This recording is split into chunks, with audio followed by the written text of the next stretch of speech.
संबंध महाराष्ट्राचं लक्ष लागून राहिलं आहे ते रत्नागिरी सिंधुदुर्ग लोकसभा मतदारसंघावरती। अजूनही या मतदारसंघातून उमेदवार कोण याची नाव निश्चित झालेली नाहीये।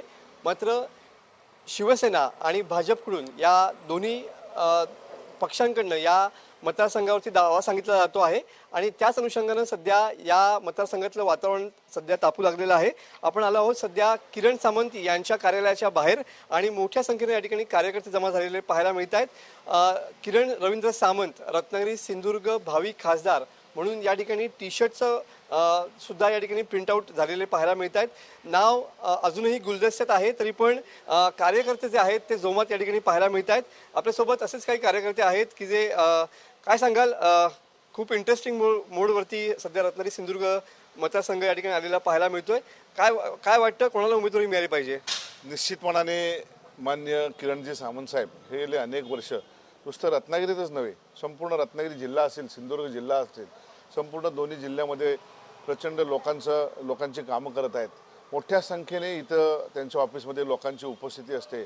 एखादा आमदार मंत्री यांच्या ऑफिसमध्ये जेवढी गर्दी नसते त्याच्यापेक्षाही कितीतरी पटीने त्यांच्या ऑफिसमध्ये लोक येतात आणि समाधानी होऊन जातात। किरण सामंत प्रत्येक माणसाचं काम पूर्ण करण्यास ते तत्पर असतात आणि काम पूर्ण करतात। जे होईल ते होईल, नाही होणार ते स्पष्ट नाही म्हणतात।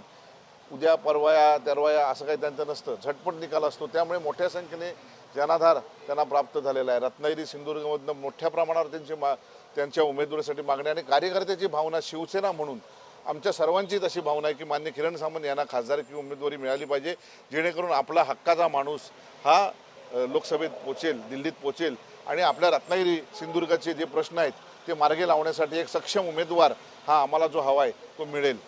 आमच्या शिवसेना म्हणून आमची मागणी आहे। भाजपकडे किती मागणी करताना पाहायला मिळते, काय वाटतं कोणाला उमेदवारी मिळेल महायुतीमध्ये?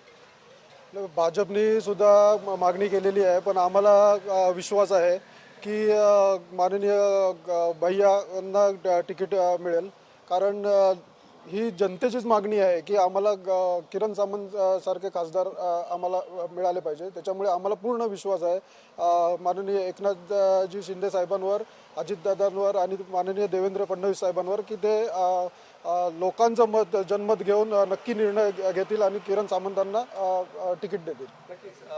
काय सांगाल तुम्ही, भावी खासदार म्हणून या ठिकाणी टी शर्ट सुद्धा छापून घेतलेले आहेत, उमेदवारीतून जाहीर व्हायची आहे, असं असताना सुद्धा एक वेगळी उत्साह या ठिकाणी शिवसेनेच्या कार्यकर्त्यांमध्ये पाहायला मिळतोय। हो नक्कीच, कारण युवा सेनामध्ये आणि युवकांचं काम करणारे म्हणून किरणजी सामंत यांचं खूप मोठं नाव आहे। आज सामान्य कार्यकर्ता पण त्यांना डायरेक्ट फोन करू शकतो। हीच लोकांची मागणी आहे की किरणजी सामंत यांना खासदारकी होऊन या मतदारसंघातनं निवडून यायचं आहे। बरोबर आहे। मगाशी एक स्लोगन वापरलं ते खूप इंटरेस्टिंग होतं, ते काय आहे नेमकं, काय सांगशील? किरणजी सामंत हे फक्त रत्नागिरी आणि सिंधुदुर्गाचं नेतृत्व नसून हे दातृत्व आहे आणि हे दातृत्व घराघरापर्यंत पोहोचलेलं आहे। म्हणून आज रत्नागिरी आणि सिंधुदुर्गामध्ये घराघरात एकच नारा, किरण सामंत खासदार हमारा, या नाऱ्यानं भविष्यात हा नारा पॉप्युलर होणार ही मला खात्री आहे। नक्कीच। या ठिकाणी शिवसेना या ठिकाणी किरण सामंत यांना उमेदवारी मिळावी या मतावरती ठाम असलेली पाहायला मिळते आणि त्याच अनुषंगानं कार्यकर्त्यांनी सुद्धा या ठिकाणी विविध प्रकारच्या माध्यमातून सध्या किरण सामंत हेच उमेदवार असणार असं सांगायला या ठिकाणी सुरुवात केलेली पाहायला मिळते। कॅमेरामन समीर गजनेसह मी मनोज देले, TV9 मराठी, रत्नागिरी।